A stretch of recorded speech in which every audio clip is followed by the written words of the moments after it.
All right, welcome to another inventRight.com TV show. Stephen Key and Andrew Krauss here. We've been helping inventors license their products for over 14 years. We mentor and coach our students in over 40 countries. We do these YouTube videos to help people, and the feedback's been incredible, Stephen. I just really enjoy the feedback. People say they love it. Well, let me tell you why it's working.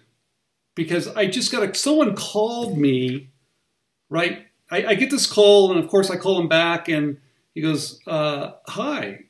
I said, hi. He goes, Stephen Key? I said, yeah. He goes, I never thought you'd call. I said, well, who is this? He goes, my name is Andrew Sullivan. And I'm thinking, all right, how can I help you? I just saw his email. He goes, how can I help you? Yeah. And I said, he said, well, I watch your YouTube videos. I said, are they working? He goes, they're working. In fact, they're working so well. I put my sell sheet together, filed my PPA, and I sent it off to a company, and I got a call back. I don't know what to do. Yeah, I saw that email this morning. That's great. I'm like, he goes, now, we answer a question of mine? I said, yeah. And I felt like saying, trust me, Andrew. Not you, Andrew Sullivan. I said, yeah. I wanted to tell him, look, you have one question now, but you're going to have 100 more. Yeah. You don't even know which ones to ask. So he said, Steve, they asked for a prototype. And I want to talk about a little bit that when you start to reach out to a company, and right away if they like it, they're going to start asking for things. What do you do? And that's what I want this class to be about. Not so much about Andrew Sullivan, but also about everybody has this problem. If you're in the game, and so he's in the game, but he doesn't know what to do. So he says, Steve, I don't have a prototype. So what do I do? What do I tell him? So I said, well, tell him the truth.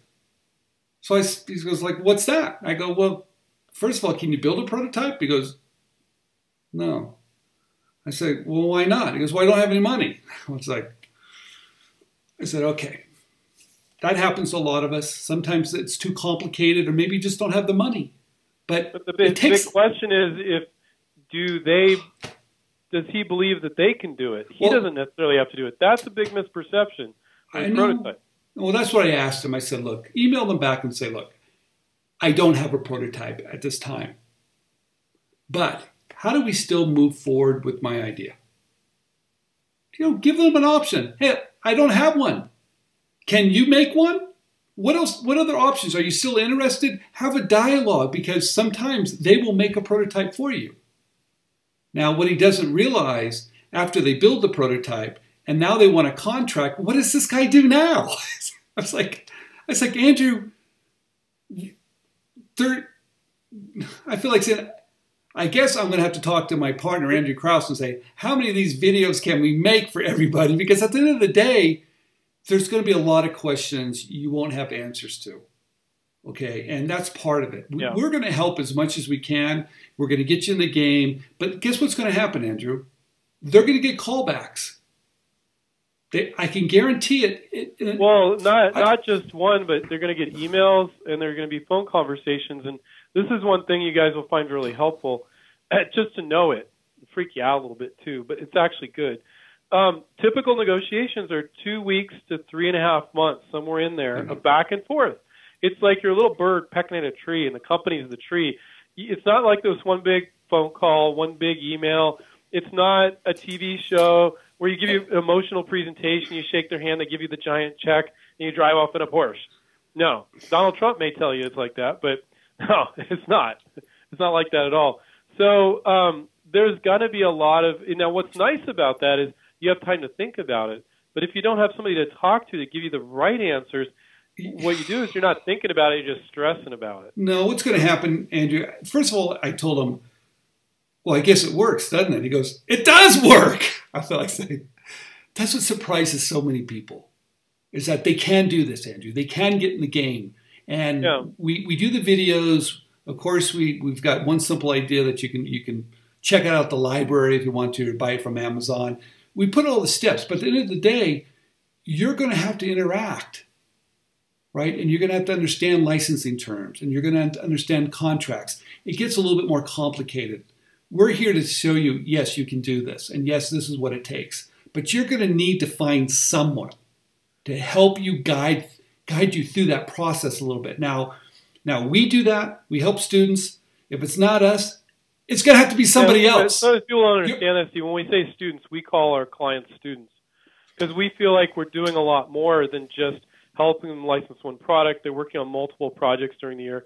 So at some point they say, I get it. I don't need you anymore. And that's why we call our folks. But Andrew, they're going to need somebody. Have we ever had a student that only had one idea and never want to do it again, Stephen? I don't think we've ever had a No, but I'm trying to tell everybody, you're going to need somebody for the first time. Yeah. You're going to have to. And maybe it's us, or maybe it's somebody else, or maybe it's someone you meet at an inventors group, or maybe it's somebody else, or maybe it's a licensing attorney. Don't start with that. But the point is, you're going to need somebody. You cannot do this with $0. Yeah. Almost. You can do it with close to no money, but not no money. I would agree. But once you get someone interested, the game changes.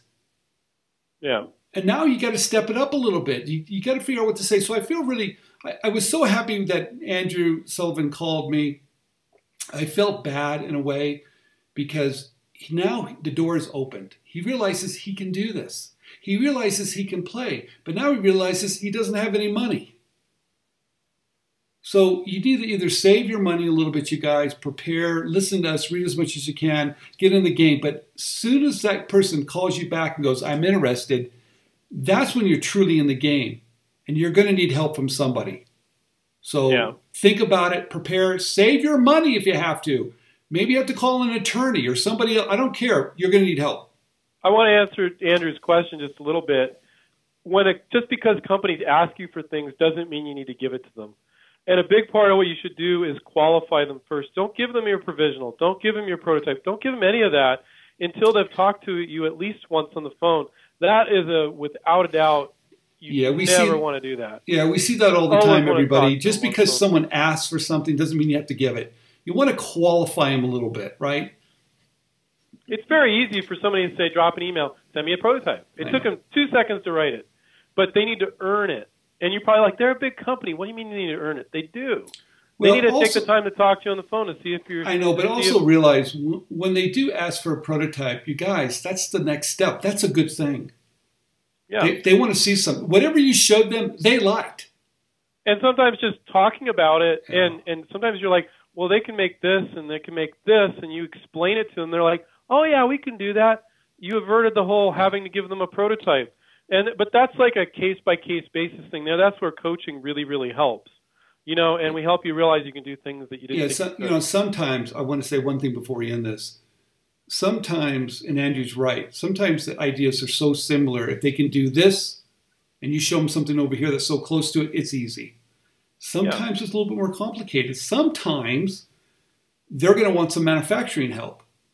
I mean, we have one of our coaches, Amy Jo, that does fantastic. She has a great product, but they weren't quite sure how to manufacture it. So she went and found a manufacturer and brought him in the meeting. And now she brought them all together. Sometimes you have to do that too. So it's all a little different. That's a little unusual. We don't see that all the time. No, it's not required most of the time. But you have to be prepared for those questions, Andrew Sullivan. Do whatever it takes. Yeah. So if you like the show, give us a thumbs up down there below. Subscribe to our channel. Thank you for visiting us on another InventRight.com TV show. Steve and I have been helping and mentoring inventors for the last 14 years with students in over 40 countries. We'll catch up with you next show. See ya. Bye-bye.